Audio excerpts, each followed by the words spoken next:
Sejam bem-vindos ao Conexão Núcleo VET. Agora, no ano de 2025, numa parceria especial com a AgriNews Brasil, que edita a AviNews, Suíno Brasil e NutriNews Brasil, conduzindo as entrevistas diretamente da Poultry Fair, na 25ª edição do Simpósio Brasil-Sul de Avicultura.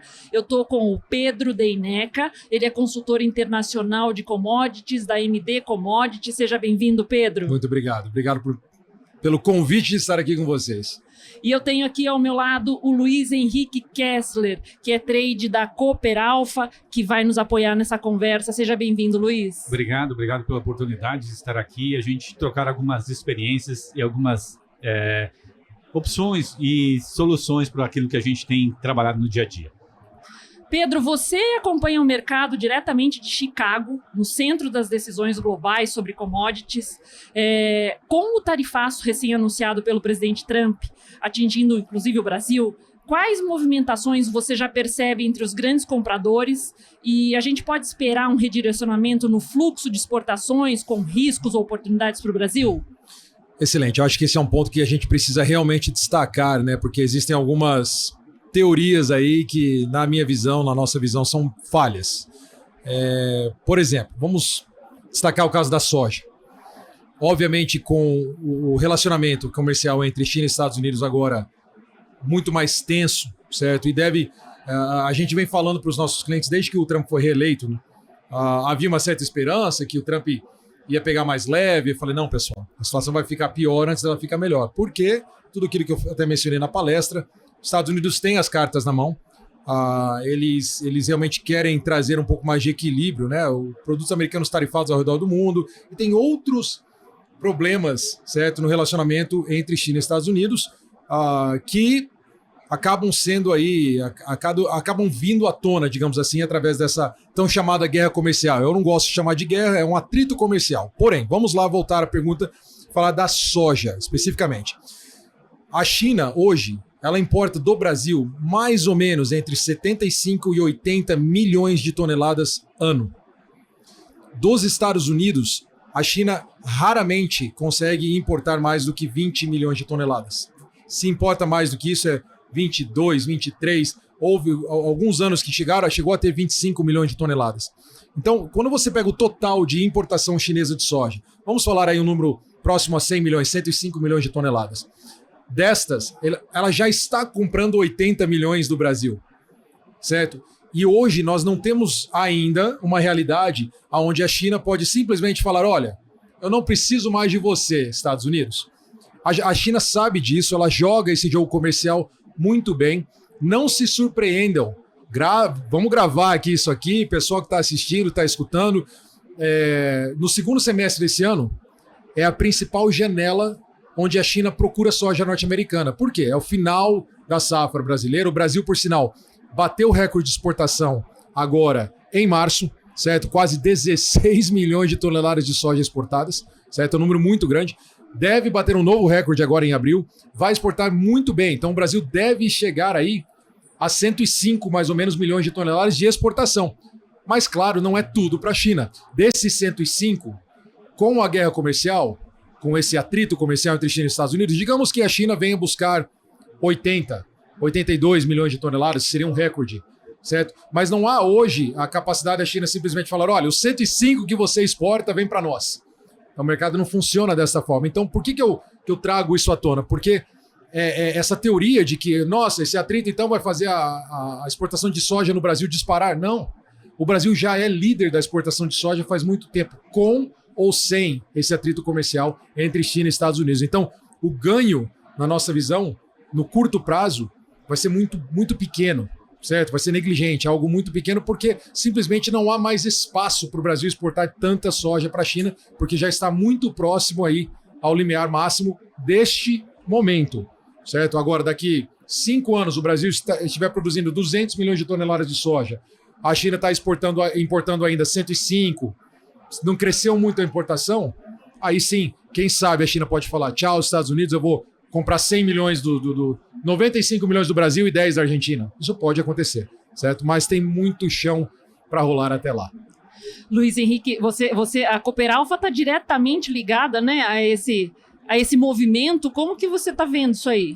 Uma das coisas, até comungando com o Pedro, a gente tem uma visão de que a nossa capacidade de exportação, ela pode ser maior se a gente conseguir armazenar mais. Esse é o nosso problema. Porque uma das coisas é o seguinte, a gente pode alavancar efetivamente ou estender mais o nosso processo de exportação se a gente tiver capacidade de armazenagem. O que faz a gente correr para vender? A gente não tem capacidade de armazenar. E aí o que a gente empurra para o mercado? E aí chega na época em que a gente queira substituir os Estados Unidos, a gente não consegue porque não tem mais soja. Sim. Por que está dentro dos nossos armazéns é o milho. Sim.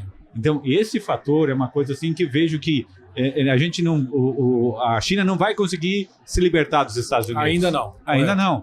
À medida que tiver um fornecedor como nós, vamos ter soja para fornecer lá os 365 dias por ano para ela, aí efetivamente a gente vai poder dizer a China não precisa mais dos Estados Unidos. É isso aí. Tá? E um outro parênteses que eu quero fazer, as maiores importadoras chinesas de soja são do governo. O governo vai se sobretaxar? Bem, você acha isso, Pedro? Não, eu acredito que não. Não, absolutamente não. E o governo, olha, até aconteceu um caso, o governo chinês comprou, por exemplo, um volume considerável até de soja argentina no final do ano passado, acabou não dando certo, eles tiveram que preencher aquele volume com soja norte-americana, sabendo do atrito comercial, porque o Brasil ainda não tinha soja disponível da safra nova, certo? Então, eu acho que todos esses são pontos muito importantes e interessantes. Um outro ponto para a gente colocar ainda, né, vamos colocar assim layers, né, camadas de análise em cima da sua pergunta, que foi excelente, mas a produção interna chinesa de soja também está sendo incentivada. Claro que não para substituir toda a demanda, não é isso. Mas de repente eles saem de alguns anos atrás, 5 anos atrás, produzindo 13, 14 milhões de toneladas, agora caminhando rumo a 20, 25 milhões de toneladas nos próximos 5 anos, que é algo absolutamente possível de acontecer, certo? E aí você tem a matemática, onde a China, lembrando, a China joga um jogo estratégico, né? Eu sempre falo, desde que comecei a fazer palestra, né? A China joga xadrez enquanto o resto do mundo joga dama, certo? Isso mudou um pouco agora com o Trump e sua equipe, que estão jogando um jogo de xadrez bem interessante, tá? Mas a China pensa estrategicamente lá na frente. Então, já há anos, ela vem preparando o terreno para depender muito menos da importação de soja dos Estados Unidos. Se isso significa que eles vão comprar zero soja, se isso um dia vier a acontecer, que eu não estou falando que vai, se vier a acontecer, para mim, está ainda pelo menos 3 a 5 anos para frente. Não é agora. E aí a gente puxando um pouco para essa questão do problema interno no Brasil, falando de armazenamento. Esse é um problema de infraestrutura que a gente já escuta, eu enquanto jornalista escuto há bastante tempo essa discussão. Como que o setor está se movimentando para mudar essa situação? Nós tivemos algumas oportunidades, efetivamente, que o governo proporcionou em termos de financiamentos, digamos assim, com juros mais baratos. Até nós crescemos, efetivamente, a nossa capacidade de armazenagem. Porém, como nós não temos uma economia mais estável, esse juro de uma hora que é 4%, outra hora é 10%, e para a questão agrícola a gente não pode ter juros de 10%, a gente tem que ter um juro mais ou menos subsidiado para que a gente possa fazer a recuperação do investimento. Sim. Porque como a agricultura é uma indústria sem telhado, se você vai dizer o seguinte, vou produzir, mas eu não sei se vou plantar, mas não sei se vou colher. Fiz o meu investimento, fez tudo aquilo lá e não sei se vou colher. E a prestação vai vencer. Então, nesse sentido, digamos, a gente precisa efetivamente de uma política. Efetivamente, o Brasil é o quê? Um país efetivamente agrícola, em tese. Quanto por cento do PIB a gente tem voltado na agricultura? Você levantou 30%, em torno de 30%. 30%, e quando o americano tem 1%. 1%. Então, veja só a disparidade. Quanto mais investimento o Brasil precisa para manter e para ser um competidor nesse mercado do que os Estados Unidos. Então, se o pessoal está pensando assim, a gente precisa de muita... Nós precisamos de estrada, nós precisamos de porto, precisamos de uma série de coisas hoje que a gente tem tanta coisa para fazer. E aqui o simpósio, até na palestra anterior do Casagrande, a gente faz muito bem. A gente faz um trabalho excelente de controle de zoonose, de assistência técnica, de produtividade. Eles impõem tantas barreiras para a gente que a gente fica cada vez mais forte. À medida que a gente vai conseguir driblar isso aí, passar por cima, nós já estamos há anos-luz à frente deles. Eu acho que a gente tem esse... Quando eles nos obrigam, nos fazem mudar, a gente muda mais rápido. E a gente consegue fazer os negócios nossos, embora com pouca renda que você pudesse ter um resultado melhor, mas lá na frente eu vejo o seguinte, que a nossa oportunidade é muito maior do que a oportunidade de qualquer outro país. Pelo quê? Porque a gente tem um benefício muito grande aqui, que a agricultura a gente consegue fazer 3 vezes por ano. Lavoura se planta 3 vezes por ano. Sim. Imagina, os Estados Unidos consegue uma, a Europa consegue uma. E aí, quanto potencial nós temos? Então, a hora que, digamos assim, o nosso país se voltar com uma política agrícola efetivamente para o negócio, que é uma mina de ouro, porque é uma riqueza renovável. Sim.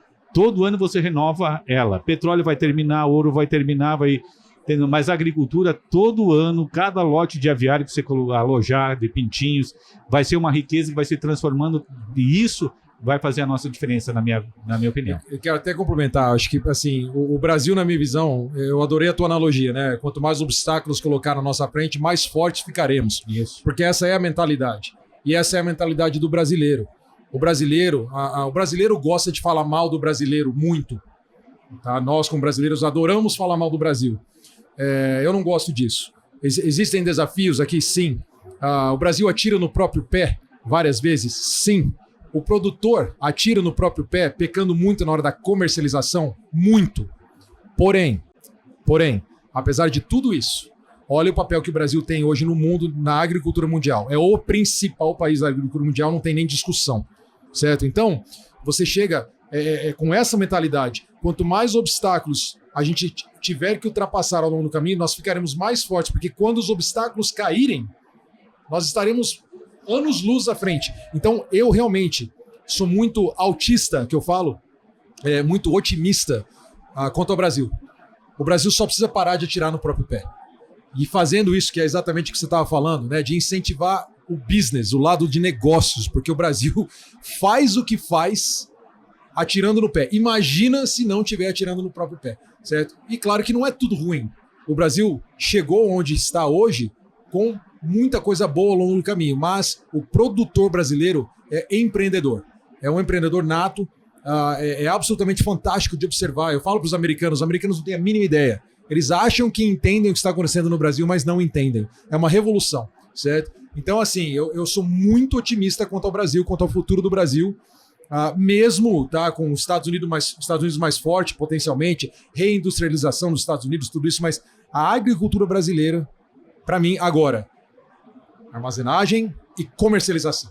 O produtor precisa aprender a comercializar, porque um dos problemas não é só não ter espaço de armazenagem. Um dos problemas é que o produtor geralmente escolhe o pior momento para vender. Ele vende quando ele tem que vender, não quando ele pode vender. Ele espera até o momento onde, eu preciso de fluxo de caixa, eu não tenho espaço para armazenar, tá entrando milho, eu vou vender agora. Esse é o pior momento, porque você está na mão do comprador. Então ela, produtora, tem que aprender a utilizar as ferramentas do mercado de uma forma responsável, fazer a gestão de risco para conseguir lucrar, mesmo em ciclos de baixa e também em ciclos de alta, claro, certo? Mas não ficar nessa de ficar tão à mercê do que acontece lá em Chicago, entendeu? Ou do que acontece com o preço no dia que você tem que vender. Isso não pode acontecer também. E o que você acha que falta para ele ter a percepção desse time correto? É uma assessoria adequada? Ou é experiência? É um pouco de tudo, é profissionalismo. Eu acho que assim, o produtor ele investe muito da porteira para dentro. O produtor brasileiro é o melhor produtor do planeta, não tem nem discussão disso. Certo? Quantas vezes a gente não vê o pessoal vai para os Estados Unidos agora, né, em visitas, Sim. Vocês chegam lá e vocês falam, cara, mas... Isso aqui nós fizemos melhor. Exatamente. Isso aqui nós fizemos melhor. Exatamente. Certo? Isso mudou, vamos dizer, nos últimos 10 anos para cá, principalmente, tá? O Brasil disparado. Mas o foco é muito mais da porteira para dentro do que da porteira para fora. É uma coisa que a gente conversa muito na MD, né? Eu e meu sócio Ismael, a gente fala, poxa, é muito fácil você perder 5%, 10% na comercialização. Num piscar de olhos você perde, certo? Quanto de trabalho você não precisa para ganhar 5% numa produtividade? Você está entendendo? Então é até natural que o produtor vai investir mais para tentar ganhar aquela produtividade, eficiência, mas você não pode esquecer do principal outro fator, que não adianta nada produzir bem e vender mal. É um fator que eu vejo que é importante, que talvez mude o pensamento, é que o produtor não pense no preço. Ele tem que pensar no valor. Qual é o valor que o meu produto tem? É isso aí. Qual é a relação de troca que eu consigo com aquilo que eu tenho na mão? Porque ele vai, com isso, poder saber se é hora de comprar, se é hora de fazer um negócio, e não deixar, como já o Pedro comentou, digamos, deixar para aquele momento quando não tem um armazém, vai entrar a próxima safra, vai vencer a prestação do trator, vai vencer o financiamento do banco, ou vai vencer a conta lá na cooperativa, dele aí ele pensa em comercializar. Então, à medida que os contratos de futuros, que muitos estão já caminhando, mas ele ainda é muito incipiente, o produtor, digamos assim, ele tem medo de perder no contrato futuro. Sim. Onde ele tem lá 20% a 30% do custo que está ali, que você contrata, e deixa de ganhar no 70%. Ele prefere ganhar no contrato futuro. Eu fiz um bom contrato futuro. Aí naqueles 70% que está lá, ele vai colher. No físico ele perde. No físico ele perde.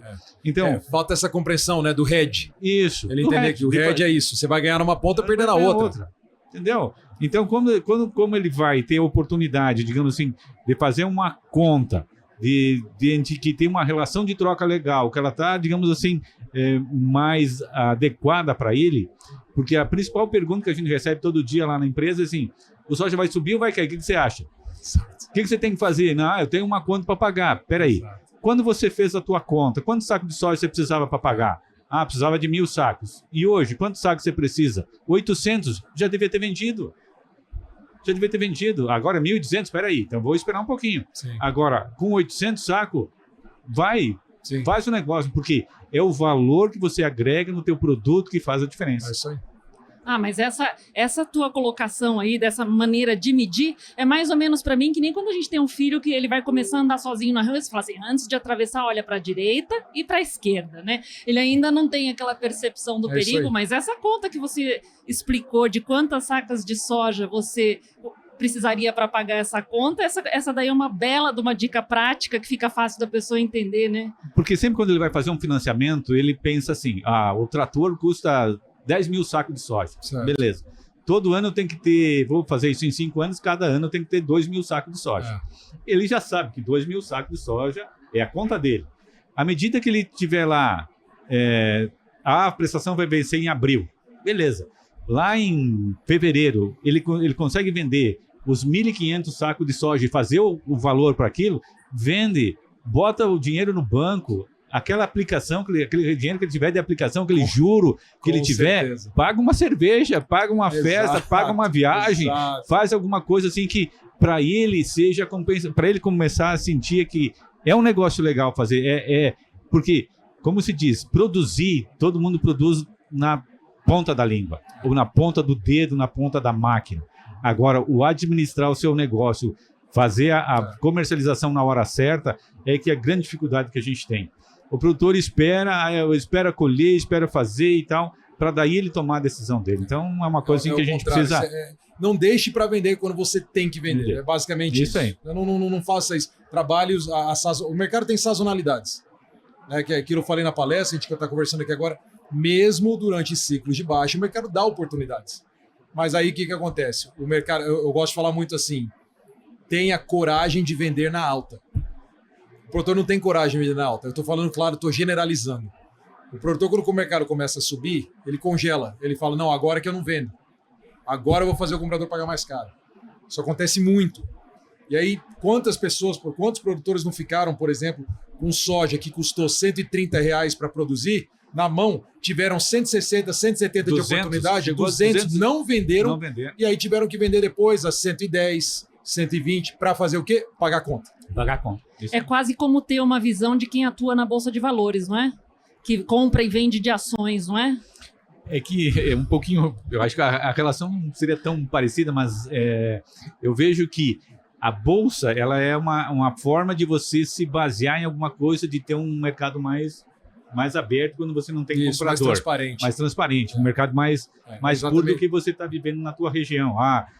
Uma região lá sazonal, lá, digamos assim, mais isolada e tal. Aquilo ali, ele te traz uma visão se aquele cara está te explorando ou não. Ele é um centro de descoberta de preços. É isso. Transparente. Então, assim, ali, só que existe o fator prêmio, existe o fator câmbio, existe tantos fatores, frete. Então, assim, o produtor, ele, cada vez mais, ele tem que se profissionalizar na hora de comercializar, não só na hora de produzir. Agora, claro, o produtor hoje, vários produtores no Brasil são uma empresa. Então, tudo bem, não precisa ser a produtor, o dono, não.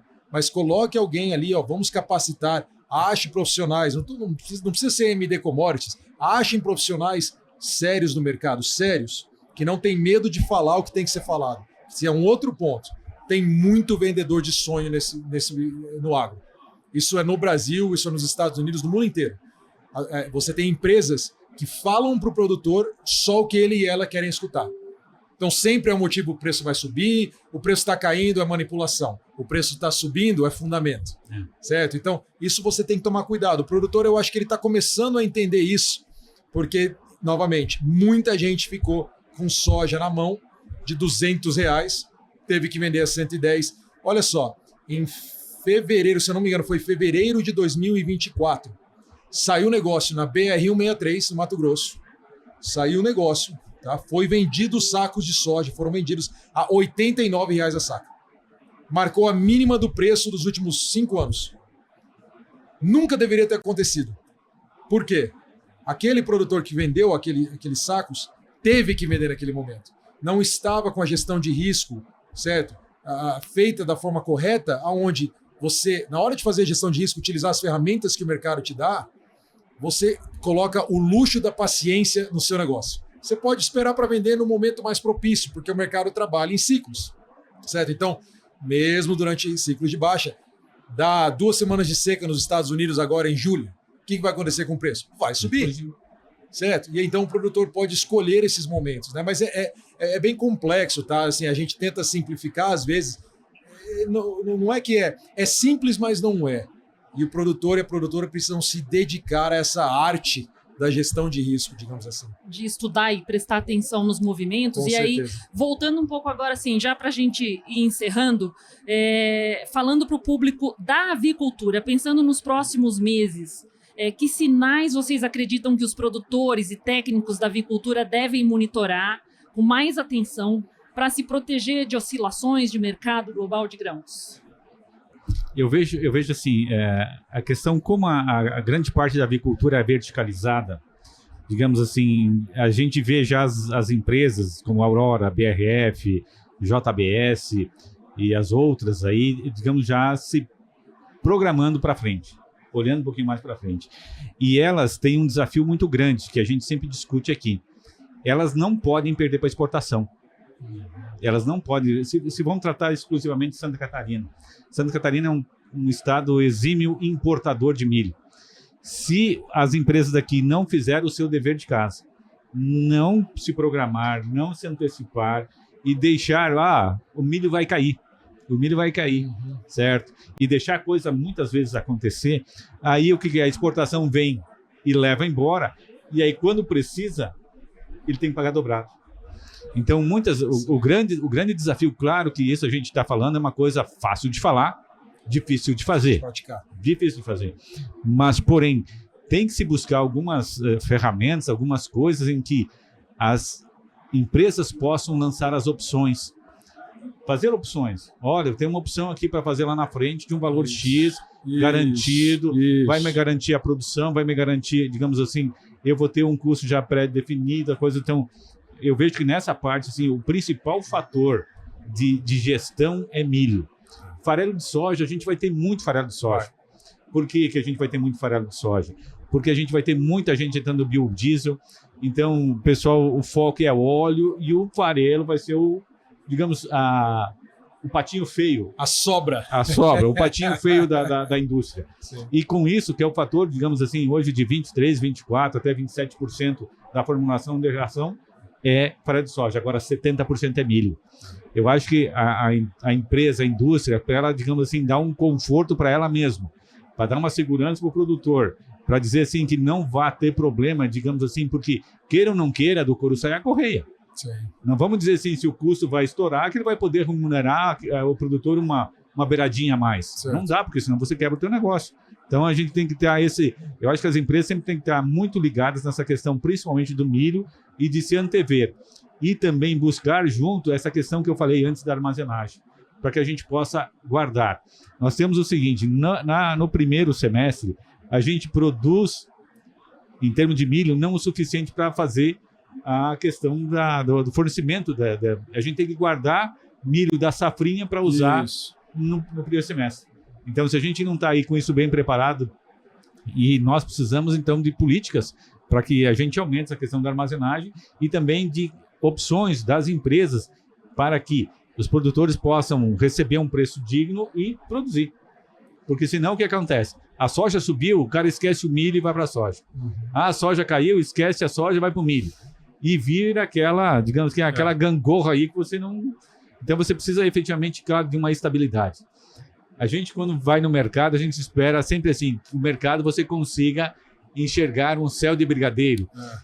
Ou seja, sem um mar revolto que a gente está vivendo hoje. Aí a gente sempre tem que estar preparado para as duas opções. Eu vejo que uma questão de fornecimento de opções de mercados de futuro para milho e também de armazenagem, eu acho que é fundamental para a gente solucionar alguns problemas aí. O ponto é, pense exatamente o oposto que a gente acabou de falar da comercialização do produtor, certo? O comprador precisa fazer exatamente o oposto. Então, se eu falei aqui agora há pouco, o produtor ele não tem coragem de vender na alta. Ele quer na alta, ele aí segura mais, é que nem a gente está conversando aqui agora. O comprador muitas vezes fica confortável, senta na cadeira, agora é baixa no preço, os Estados Unidos vai produzir 400 milhões de toneladas, com quebra vai produzir 370, é muito milho, o milho tem que cair. E fica nessa posição confortável sem fazer o quê? A gestão de risco. Aí o que acontece? Estoura uma guerra inesperada em algum lugar, igual aconteceu em 2022. Voltando em 2022, ninguém no planeta acreditava que haveria a invasão da Ucrânia naquele momento, certo? Aconteceu. E aí explodiu o preço de trigo, o preço de milho. O que acontece? Compradores aí ficaram, sem saber o que fazer naquele momento, porque não tinham gestão, certo? Então você acaba perseguindo preços muito mais altos, né? Então é a mesma situação do produtor, que não vende, dá uma super safra, aí fica vendendo um em cima do outro durante o período de colheita e leva o preço muito mais abaixo do que deveria estar devido a fundamentos. Então, acho que esse ponto da gestão de risco funciona dos dois lados. É exatamente isso. Ainda mais uma empresa, certo? Que você tem todo um departamento de gestão de risco dedicado para isso, você passar por um momento onde a sua margem, que nem você falou, esquece o preço. Está dando margem boa? Eu posso travar a minha margem de lucro para os próximos 6, 12, 18 meses, utilizando ferramentas do mercado? Por que não fazer?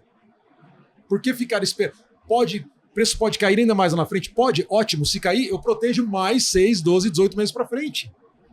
Mas não vamos ficar tentando também pegar o olho da mosca, né? A gente acha que isso é uma falha do ser humano, tá? Não é o produtor, não é o comprador, a indústria, não. O ser humano tem disso. São vieses cognitivos, é o que a gente fala. Eu estudei isso muito quando comecei minha carreira nos bancos de investimento lá nos Estados Unidos. Então, a gente estudou muito para entender os vieses cognitivos dos investidores. Porque não adianta nada você sentar com investidores para tentar ajudá-los. Você tem que ler o perfil psicológico deles e entender, essa pessoa que vai ter um viés X, essa vai ter um viés Y. E é o seu trabalho ajudá-las a enxergar aquele viés e trabalhar em cima de objetividade, transparência, certo? E, claro, sempre com gestão de risco, em primeiro lugar, não pensando o quanto... mas se eu esperar mais, eu vou ganhar muito. Tá dando margem, vai lá, trava. Preze pela prosperidade e longevidade do seu negócio. É isso. Meninos, gostei muito da conversa com vocês. Vocês são bons, hein? Se fosse meu filho, eu estava orgulhoso. Obrigada por aceitar o nosso convite. Uma mensagem final, cada um, para os nossos ouvintes. Eu agradeço a oportunidade que a gente tem de estar aqui. Sempre, digamos assim, quanto mais a gente fala desse assunto, mais a gente se apaixona por ele. Isso é algo, digamos, que está dentro da gente quando faz o trade, quando faz em que você não tem um dia igual ao outro. E a oportunidade de estar falando isso, de colocar o conhecimento da gente para os outros é fundamental para que a gente desenvolva mais. Porque quanto mais a gente ensina, mais a gente aprende. Amém. Amém. Repetir o que ele falou e também nós somos abençoados de ter paixão pelo que a gente faz, né? Tem muita gente que tem que trabalhar e odeia o que faz. E o trabalho para nós quase não parece trabalho. A gente pode ficar aqui mais 2 horas conversando porque é algo que nem você falou. A melhor forma de aprender é ensinando. certo? Então você, na hora de preparar uma palestra, na hora de você bater um papo, você vai, eu sempre falo nas viagens que eu faço, né? O pessoal me contrata para vir ensinar, mas eu saio com uma bagagem de conhecimento muito maior, porque é num bate-papo aqui, no outro bate-papo ali, escutando. Então, assim, é fascinante. Você falou, um dia diferente do outro. Se você acha que tem mesmice no nosso trabalho, não existe. Não existe. Certo? Então, é uma bênção realmente fazer parte disso e poder compartilhar aí esse conhecimento que a gente vai adquirindo ao longo do caminho e também adquirindo conhecimento de todos vocês que estão aí escutando, compartilhando mensagens com a gente nesses eventos aí maravilhosos como esse. Então, obrigado pelo convite. Pedro, se não tem mesmice no trabalho de vocês, imagina no meu, que sou jornalista e vou fazer todas as entrevistas do evento, 3 dias de evento. É verdade. Todos os assuntos. Muito não dá coisa. para parar, não dá para parar, hein? Eu sou muito grata pela oportunidade de estar com vocês, absorvendo mais informação, aprendendo, melhorando. Agradeço muito ao Núcleo VET pela oportunidade que deu à AgriNews de fazer essa parceria, de conduzir as entrevistas do Conexão Núcleo VET dentro de eventos que são tão considerados no setor. Não esquece de se inscrever no canal @NúcleoVet no YouTube, @AgriNewsPlay também no YouTube, para acompanhar as notícias mais importantes do setor. Muito obrigada.